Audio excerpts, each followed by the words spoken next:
Welcome. Today we are diving into a read an academic passage task, a cornerstone of the TOEFL reading section. We will explore a fascinating sociological text, analyzing its structure and logic to help you master main idea identification and vocabulary in context questions. Let's get started. If you find these academic breakdowns helpful, make sure to subscribe to myTOEFL for more strategies. Let's keep working together to reach your target score. The importance of the third place.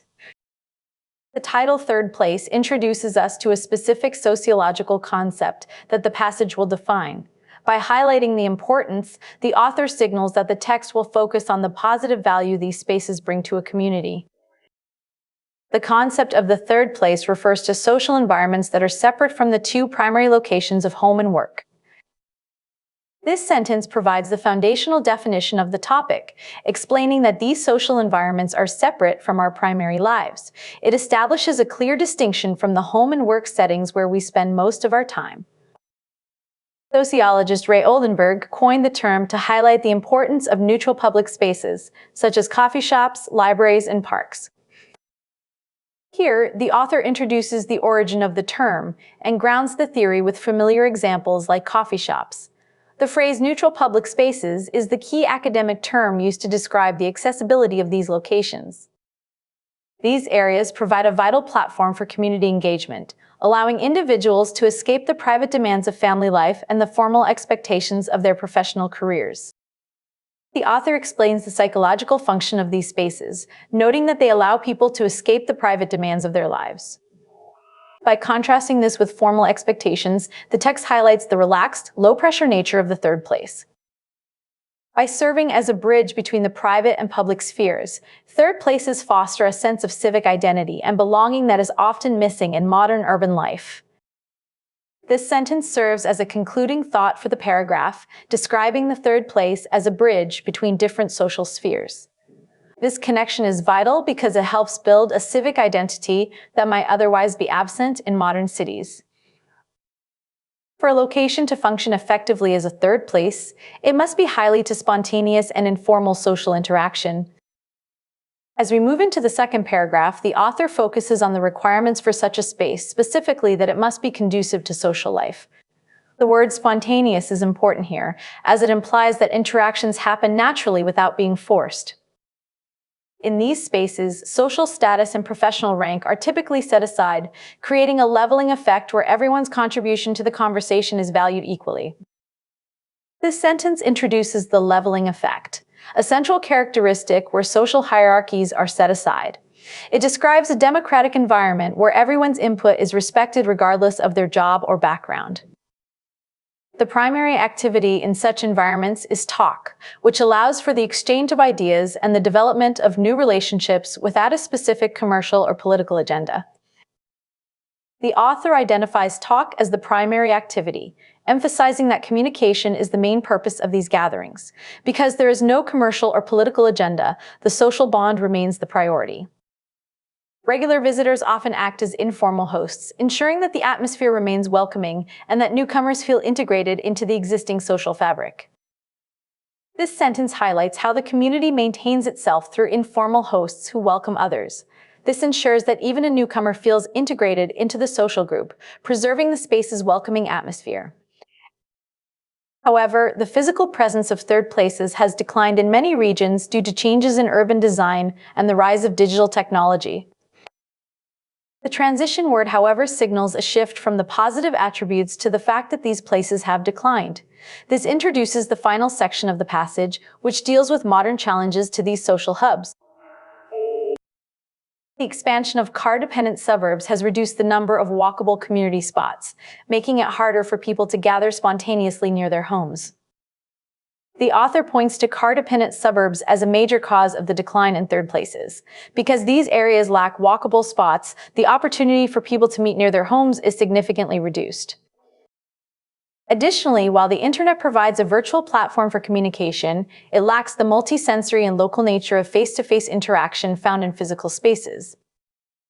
This sentence compares physical spaces to the digital world, noting that the internet lacks the multi-sensory experience of real life. It suggests that while we can communicate online, it doesn't replace the local nature of face-to-face interaction.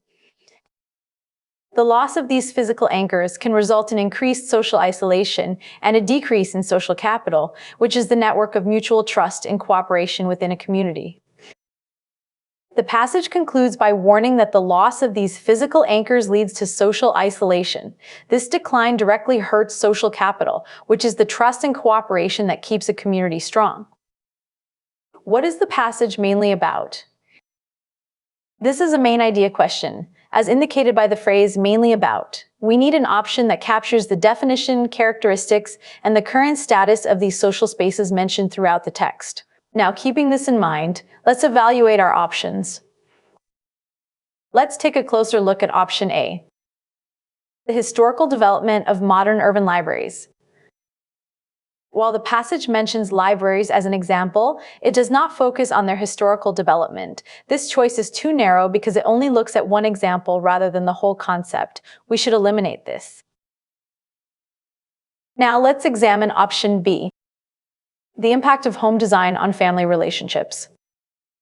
The text mentions that third places are separate from the home, so an option focusing on family relationships misses the primary point about public community engagement. This is a distractor that uses words from the text in the wrong context. Here's option C. Let's break it down. The role of professional networking in career advancement. The passage says that professional rank is set aside in these spaces, so career advancement is not the goal. This option contradicts the text's emphasis on informal social interaction. Finally, let's evaluate option D, the definition and decline of social gathering spaces. This option perfectly summarizes the text, covering both the definition in the first paragraph and the decline in the third. It accurately identifies the theme of social gathering spaces that the author explores from start to finish. Therefore, the correct answer is option D, because it encompasses the entire scope of the passage, from the conceptual definition to the modern reasons for its decline.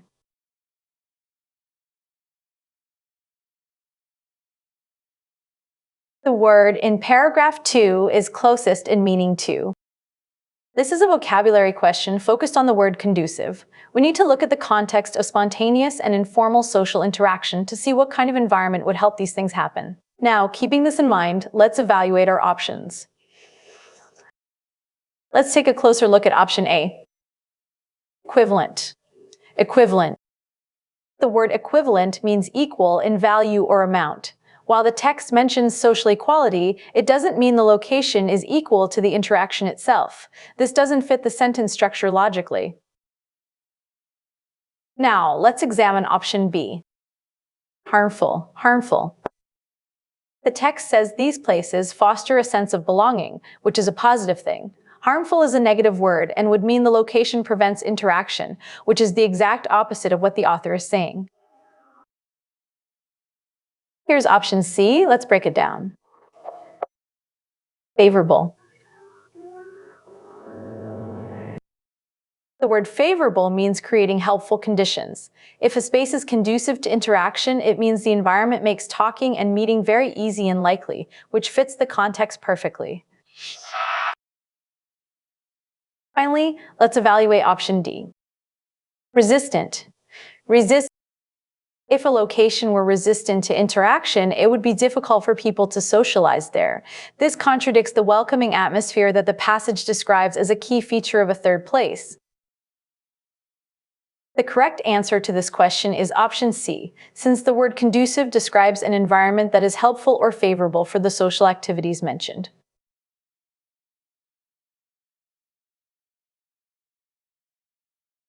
Why does the author mention a leveling effect in paragraph 2? This question asks for the rhetorical purpose of the phrase leveling effect. We need to identify why the author highlights the fact that social status is set aside in these environments. Now, keeping this in mind, let's evaluate our options. Let's take a closer look at option A. To suggest that everyone should pay the same price for services. The text does not mention the price of coffee or services in this context. This option incorrectly interprets leveling as a financial term rather than a social one. Now, let's examine option B. To criticize the lack of professional standards in informal settings. Informal settings. The author is not trying to criticize the spaces, the tone is supportive. The informal nature is described as a benefit that allows for open talk, not a lack of professionalism. Here's option C. Let's break it down. To explain that social hierarchy is less important in third places. This option matches the passage's explanation that professional rank is ignored. By saying status is set aside, the author clarifies that social hierarchy is minimized so that everyone can participate equally. Finally, let's evaluate option D. To describe the architectural design of modern community centers. While the passage mentions urban design elsewhere, the leveling effect describes social behavior, not the architectural design or physical shape of the buildings. The correct answer to this question is option C, since the author uses the term to show how these spaces create an environment where everyone is valued equally, regardless of their status.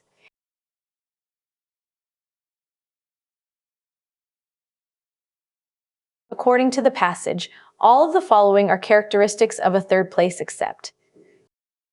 This is an except question, meaning we need to find the one option that is not mentioned as a characteristic of a third place. We must verify the other three choices against the text. Now, keeping this in mind, let's evaluate our options. Let's take a closer look at option A, requiring a membership fee to ensure the privacy of visitors. The passage describes these as neutral public spaces like parks and libraries, which are open to all.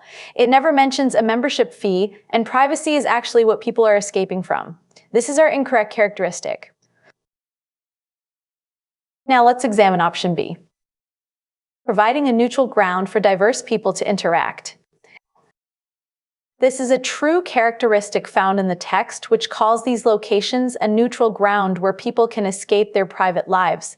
Since it is mentioned, it is not the answer for an except question. Here's option C. Let's break it down. Fostering a sense of civic identity among local residents. Paragraph 1 explicitly says that these places foster a civic identity. Because this is a stated benefit in the passage, we can eliminate this option.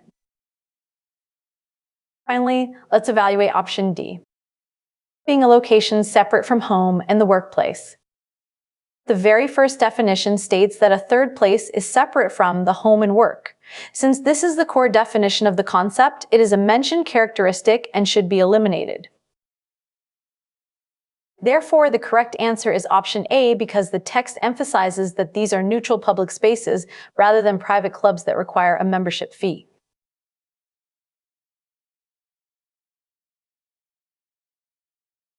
What is the relationship between paragraph 2 and paragraph 3? This question asks us to identify the relationship between two paragraphs. We need to look at the transition from the ideal social dynamics in paragraph 2 to the modern problems in paragraph 3. Now, keeping this in mind, let's evaluate our options. Let's take a closer look at option A. Paragraph 2 focuses on rural areas, while paragraph 3 focuses on suburban design. Paragraph 2 does not focus on rural areas. The passage is generally about urban life and the suburbs, so this contrast is not supported by the text content. Now, let's examine option B. Paragraph 2 describes ideal characteristics, while paragraph 3 discusses current challenges. This is the correct relationship. Paragraph 2 describes how a location can function effectively, while paragraph 3 uses the word however to introduce current challenges like suburban design and digital technology. Here's option C. Let's break it down. Paragraph 3 provides a scientific experiment that contradicts the theory in paragraph 2. The text does not mention any scientific experiment in either paragraph. The author is providing sociological observations and logical reasoning, not reporting on a lab study. Finally, let's evaluate option D. Paragraph 2 lists the benefits of digital tools mentioned in paragraph 3. This option is backward. Paragraph 3 says the internet lacks the benefits of real spaces, so paragraph 2 cannot be listing the benefits of those digital tools. The correct answer to this question is option B, since paragraph 2 outlines the ideal social features of a third place, whereas paragraph 3 describes its decline in the modern world.